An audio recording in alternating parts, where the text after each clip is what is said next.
नमस्कार, मैं अमिता शेष और कथा किरीट में प्रस्तुत है आज की कहानी पुत्र यज्ञ, जिसे लिखा है रवींद्रनाथ टैगोर ने और इसका रचना काल है 1898, यानी कि यह कथा 100 वर्ष से भी अधिक प्राचीन है।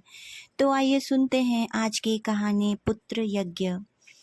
गांव भर में वैद्यनाथ सबसे ज़्यादा समझदार व्यक्ति थे, इसलिए वे वर्तमान का सब कामकाज भविष्य का ध्यान रखकर करते थे। जब उन्होंने ब्याह किया था तब वर्तमान नई दुल्हन की अपेक्षा नए बच्चे का मुखड़ा ही उनके सामने अधिक स्पष्ट होकर दिखाई दिया था। शुभ दृष्टि के समय ऐसी परोक्ष नज़र प्रायः नहीं पाई जाती। वे दुनियादारी में सधे हुए व्यक्ति थे। इस कारण भावना में प्रेम की अपेक्षा पिंड ही उनकी दृष्टि में अधिक महत्व रखता था। पुत्रार्थे क्रियते भार्या कथन के अनुसार ही उन्होंने विनोदनी से शादी भी की थी। लेकिन इस दुनिया में अक्लमंद लोग ही धोखा खाते हैं। पूर्ण यौवन प्राप्त करने के बाद भी जब विनोदनी ने अपने सबसे पहले कर्तव्य का पालन नहीं किया तो वैद्यनाथ पुन्नाम नरक का दरवाजा अपने लिए खुला देखकर बहुत चिंतित हुए। मृत्यु के बाद उनकी विशाल संपत्ति का भोग कौन करेगा? इसी चिंता में वे मरने के पहले ही अपनी संपत्ति के भोग से मुंह मोड़ बैठे। यह तो पहले ही बता चुका हूँ कि वर्तमान की अपेक्षा भविष्य को ही वे अधिक महत्व देते थे। लेकिन युवती विनोदनी से सहसा इतने धार्मिक ज्ञान की उम्मीद नहीं थी। उस बेचारी का अनमोल वर्तमान और नवविकसित यौवन बिना प्रेम के व्यर्थ बीता जा रहा था। यही उसके लिए सबसे अधिक शोचनीय था। पारलौकिक पिंड की भूख को व इहलौकिक हृदय की भूख की आग के आगे बिल्कुल भूल बैठी थी। मनु के पवित्र विधान और वैद्यनाथ की आध्यात्मिक व्याख्यान से उसके भूखे मन को तनिक भी तृप्ति नहीं मिलती थी। कोई कुछ भी कहे, किंतु इस अवस्था में प्यार करना और पाना ही रमणी के लिए सब सुखों और कर्तव्यों से अधिक स्वाभाविक लगता है। लेकिन विनोदनी के भाग्य में नए प्रेम की फुहार के बजाय पति, सास और गुरुजनों के ऊंचे आकाश से डांट डपट के ओले बरसने लगे। सभी लोग उसे बांझ कहकर दोषी ठहरा देते। एक फूल के पौधे को प्रकाश की हवा से हटाकर बंद कोठरी में रखने से जो दशा हो जाती है, वही वंचना से विनोदी के यौवन की हुई। जब दिन रात इस तरह की कानाफूसी और बकझक से उसका जी उगता जाता तो वह कुसुम के घर ताश खेलने चली जाती। यह समय उसका मनोरंजन में बीत जाता। पुन्नाम नरक की भीषण छाया सदा मौजूद न रहने से हंसी मजाक और गपशप में कोई बाधा नहीं पड़ पाती थी। कुसुम को जिस दिन ताश का साथी न मिलता उस दिन वह अपने तरुण देवर नगेंद्र को पकड़ लाती। नगेंद्र और विनोदा के संकोच की आपत्ति को वह हंसकर उड़ा देती। इस संसार में कुछ से कुछ हो जाता है और खेल भी कभी संकट में परिणत हो सकता है। ऐसी गंभीर बातों पर कम उम्र में सहसा किसी को विश्वास नहीं होता। इस विषय में नगेंद्र के संकोच में अधिक आपत्ति की दृढ़ता बिल्कुल न देख पड़ी। अब वह ताश खेलने से अधिक खुशामद की राह भी नहीं देखता। इस तरह विनोदा के साथ नगेंद्र की अक्सर मेल मुलाकात होने लगी। नगेंद्र जब ताश खेलने बैठता तब उसके मन में नयन ताश से अधिक सजीव पदार्थ की ओर लगे रहते थे, इसलिए अक्सर वह हार जाता। इस हार का वास्तविक कारण कुसुम और विनोदा दोनों में से किसी से छिपा नहीं रहा। पहले ही बता चुका हूँ कि कर्म फल की गंभीरता समझना कम उम्र वालों का काम नहीं है। कुसुम सोचा करती थी कि यह बड़ी आकर्षक बात हो रही है और आग्रह के साथ कल्पना करती कि क्रमशः पूरे 16 आनों में हो जाए। प्रेम की नई कोपलों को छिप छिप कर पानी से सींचना तरुणियों के लिए सबसे बढ़कर कौतुक की बात होती है। विनोदा को बुरा लगा। हृदय को जीतने की पहनी शक्ति को किसी दूसरे पुरुष पर आजमाने की इच्छा करना अनुचित हो सकता है, किंतु अस्वाभाविक कतई नहीं। इस तरह ताश की हार जीत और छक्के पंजे के चक्कर में किसी एक समय 2 खिलाड़ियों के दिल मिल गए और उसे अंतर्यामी के अलावा एक दूसरे खिलाड़ी ने भी देखा। उसे बड़ा सुख मिला। एक दिन दोपहर को विनोदा, कुसुम और नगेंद्र ताश खेल रहे थे। कुछ देर के बाद अपने बीमार बच्चे का रोना सुनकर कुसुम वहां से उठकर चली गई।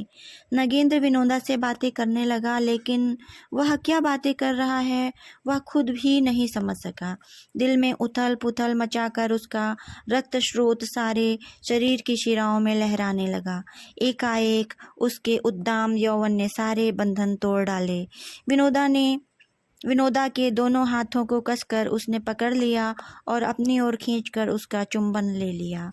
विनोदा ने नगेंद्र द्वारा इस तरह अपमानित होकर क्रोध, क्षोभ और लज्जा से अधीर होकर अपना हाथ छुड़ाने के लिए खींचातानी कि इतने में उन लोगों को दिखाई पड़ा कि कमरे में कोई तीसरा व्यक्ति घुस आया है।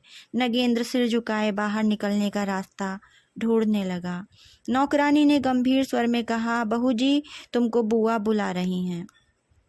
विनोदा सजल आंखों से नगेंद्र पर बिजली सी डालती हुई नौकरानी के साथ चली गई। नौकरानी ने जितना देखा था उसे कुछ घटाकर और जितना नहीं देखा था उसी को बढ़ा चढ़ाकर कह दिया, जिससे वैद्यनाथ के घर में एक तूफान खड़ा हो गया। विनोदा की क्या दशा हुई उसके वर्णन की अपेक्षा उसकी कल्पना करना आसान है। वह इस मामले में कितनी निरपराध है इस बात को समझने की उसने कोशिश तक नहीं की, सिर झुकाए सब कुछ झेलती रही। वैद्यनाथ ने अपनी भावी पिंडदाता के आविर्भाव की संभावना को संशयपूर्ण जानकर विनोदा से कहा, कलंकिनी, तू मेरे घर से निकल जा, दूर हो जा। विनोदा अपने शयन कक्ष का दरवाजा बंद करके बिस्तर पर पड़ गई। उसकी सूखी हुई आंखें दोपहर के रेगिस्तान की तरह जलने लगी। जब सांझ का अंधेरा गाढ़ा हो गया, बाहर बाग में कौवों की कांव कांव बिल्कुल रुक गई, तब तारों से जड़े शांत आकाश की ओर देखकर उसे अपने माँ बाप की याद आने लगी और उसके दोनों गालों से झरझर आंसू बहने लगे। उसी रात को विनोदा अपने पति का घर छोड़कर चली गई। किसी ने उसकी खोज तक नहीं की। विनोदा यह जान भी न सकी कि प्रजनार्थ महाभागा नारी जन्म का महाभाग्य उसे प्राप्त हो चुका है। उसके पति की पारलौकिक सद्गति ने उसके गर्भ में आकर आश्रय ले लिया है। इस घटना के 10 साल बीत गए। इस बीच वैद्यनाथ की संपत्ति की हालत पहले से काफ़ी सुधर चुकी थी। अब वे गांव छोड़कर कलकत्ता आ गए हैं और वहां बहुत बड़ी कोठी खरीदकर उसमें रहने लगे हैं। किंतु जायदाद जितनी बढ़ने लगी, जायदाद के वारिस के लिए उतना ही उनका मन अकुलाने लगा। 2 बार उन्होंने शादी की, लेकिन पुत्र न पैदा होकर सिर्फ कन्या ही हुई। ज्योतिषियों, दैवज्ञों, सन्यासियों और अवधूतों से घर भर गया। जड़ी बूटी, झाड़ फूंक, ताबीज, यंत्री और पेटेंट दवाओं की जैसे झड़ी लग गई। काली घाट में जितने बकरी के बच्चे काटे गए, उनकी हड्डियों का स्तूप बनाया जाता तो उसके सामने तैमूर लंग का कंकाल जय स्तंभ भी हार मान जाता। लेकिन फिर भी चंद हड्डियों और थोड़े से मांस से बना एक छोटे से छोटा बच्चा भी वैद्यनाथ के विशाल भवन का एक कोना तक अपने अधिकार में करता न दिखाई पड़ा। उनकी गैर मौजूदगी में कौन पराया लड़का आकर उनकी दौलत पर कब्जा करके खाएगा, उड़ाएगा, इस फिक्र में खाने पीने में उन्हें रुचि नहीं रह गई। वैद्यनाथ ने एक और विवाह किया, क्योंकि संसार में आशा का भी अंत नहीं और कन्यादान के भारग्रस्तों के घर कन्याओं की भी कमी नहीं। ज्योतिषियों ने जन्मपत्री देखकर बताया कि इस कन्या के पुत्र स्थान में जैसा शुभ योग दिखाई पड़ता है, उससे तो पता लगता है कि वैद्यनाथ के घर में प्रजावृद्धि में जरा भी विलंब न होगा। किंतु उसके बाद 5 वर्ष बीत गए, किंतु फिर भी पुत्र स्थान के शुभ योग ने आलस्य नहीं छोड़ा। निराशा से वैद्यनाथ की कमर टूट गई। अंत में शास्त्रज्ञ पंडितों के परामर्श से एक काफी खर्चीला यज्ञ आयोजन किया गया, जिसमें बहुत दिनों से अनेक ब्राह्मणों की सेवा टहल हो रही थी। उस समय देशव्यापी अकाल से बंगाल, बिहार और उड़ीसा सूख कर हाड़ चाम भर रह गए थे। वैद्यनाथ जब अपनी अथाह संपत्ति के बारे में सोच रहा था कि मेरा अन्न खाएगा कौन, ठीक उसी समय भूखे देशवासी अपने खाली पेट की ओर देखकर सोच रहे थे कि खाएं क्या। ठीक इन्हीं दिनों 4 महीने से वैद्यनाथ की चौथी सहधर्मिणी 100 ब्राह्मणों का चरण जल पी रही थी और 100 ब्राह्मण रोज सवेरे पेट भरकर भोजन और शाम को पर्याप्त जलपान करके घी दही से सनी पत्तलों, सकोरों और कुल्हड़ों से म्यूनिसिपैलिटी की कूड़ा गाड़ी भरते चले जा रहे थे। भोजन की गंध पाकर अकाल पीड़ित भूखी जनता के दल दरवाजे पर इकट्ठे होने लगे। उन्हें हमेशा खदेड़ने के लिए एक फालतू दरबान तैनात कर दिया गया। एक दिन सवेरे वैद्यनाथ बाबू के संगमरमर के दालान पर एक मोटी तोंद वाले सन्यासी आसन जमाए 2 सेर महाभोग और 1.5 सेर दूध का भोग लगा रहे थे और वैद्यनाथ बाबू एक चादर ओढ़े हाथ जोड़े विनीत ढंग से फर्श पर बैठे भक्तिभाव से पवित्र भोजन कार्य का निरीक्षण कर रहे थे। उसी समय किसी तरह से दरबानों की निगाह बचाकर एक दुबले पतले बच्चे को साथ लिए एक बहुत मरियल सी औरत मकान के अंदर घुस आई और बहुत ही धीमी आवाज में बोली, बाबूजी कुछ खाने को दो। वैद्यनाथ घबराकर चिल्लाए, गुरदयाल गुरदयाल।